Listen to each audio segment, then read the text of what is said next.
Hey everyone, welcome to this week's video. This week I improve upon my Magboard design, so let's check it out.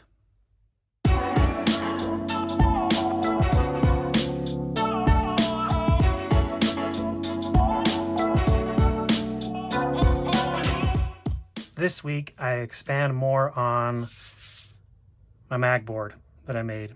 I posted this video a few weeks back, and it is honestly a big game changer if you are a modular dungeon tile user. This is the Blackmagic Craft style tile where it's made of XPS foam, and you just make it look like whatever kind of tile you want it to look like. I have made, so far I've shown on my YouTube channel, these kind of grass outdoor encounter ones, and I've made some nice looking ruin ones as well. These are fantastic, and they're great because they're totally modular, and you can, make big maps. You can make them vertical. It's really great. Some of the issues with these, as discussed in the Magboard video, is they're really lightweight, and when you put them on a table, they can get bumped, and when one gets bumped, it's like a domino effect, and it'll actually just ruin the rest of them. With the Magboard, if you haven't checked that video out, go check it out. It kind of solves that issue. All you need to do with your existing dungeon tiles is add a small screw in the bottom that's made of a magnetic metal. And then you just need to make yourself a Magboard. And then they will just kind of slide into place. And that will be, they can take hits and things like that. When you got more of them, it doesn't move as much. So, but they're going to stay in place. Even if you bump the whole entire Magboard, everything's fine. You get a bunch of them down. You've got your encounter all ready to go. You can actually pre-build the encounter before your session, put it in the other room, and when it's time to actually use the board, or it's time for the encounter, you can just go retrieve the board already made. You don't have to have it made in front of everybody and have any spoilers.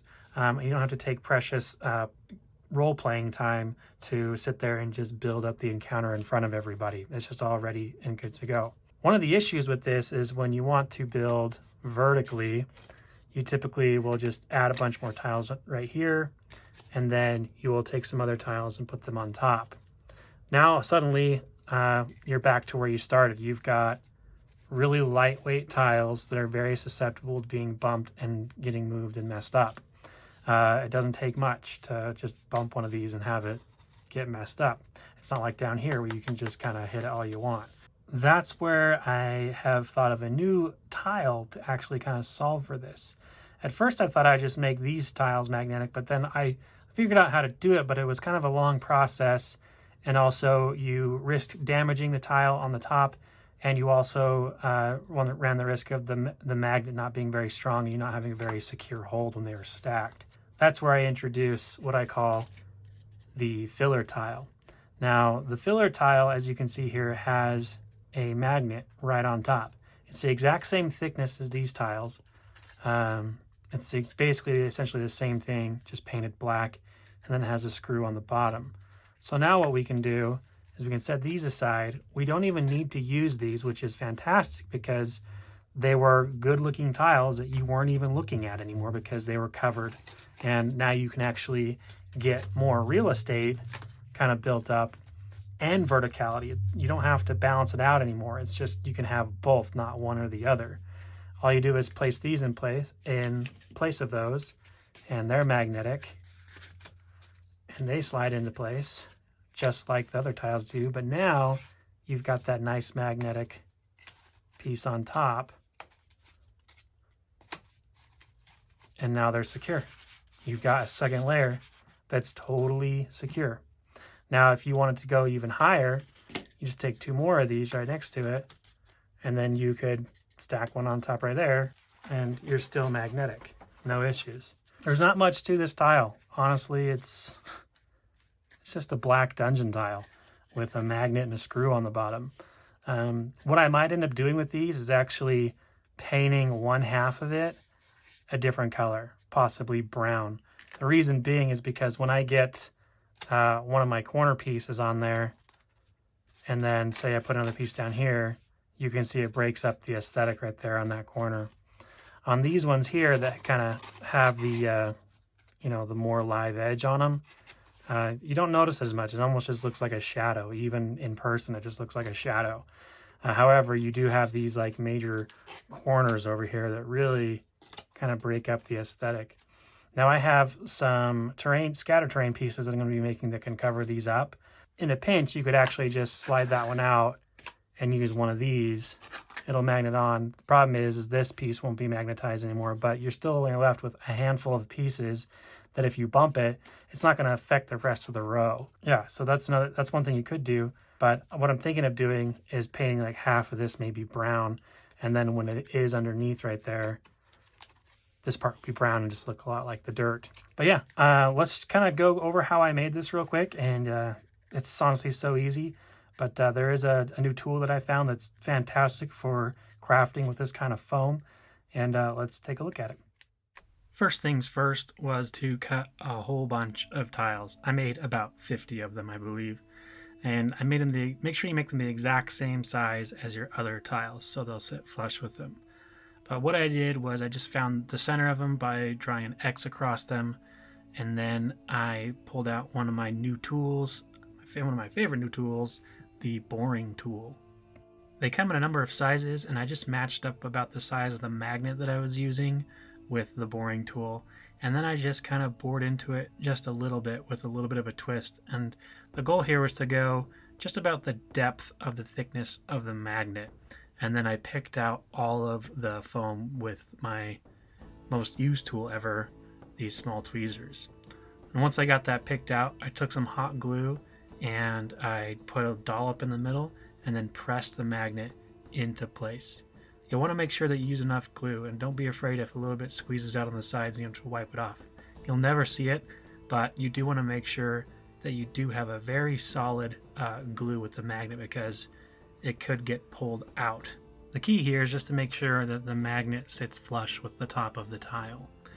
I had one of my grass tiles from my tile set nearby to make sure that it was a good stick and that it sat flush, as you can see here. To make sure that these tiles would stand up to use, I made sure that I coated them with the Mod Podge and black acrylic paint mixture all over. This is actually a must-have step, I think. It just helps the foam be more resilient. And what I also learned on this project is that the Mod Podge will actually protect the foam from melting if you want to use spray paint, which, if you know anything about XPS foam or most foams with spray paint, the aerosol melts the foam. This was an incredible thing to discover, because painting these by hand like this takes a very long time, and spray painting takes no time at all. I saw on Reddit that the Rust-Oleum 2X paints don't melt foam, but they do, I think. At least I'm pretty sure it does. But it doesn't melt foam when it's coated with the Mod Podge coating that I talked about. So I got those all coated, and yeah, let them dry, and we were kind of good to go. You can see here that some of the paint got on the underside of the tile, and it did indeed melt the foam slightly. So yeah, don't spray this directly onto the foam without coating it with something first.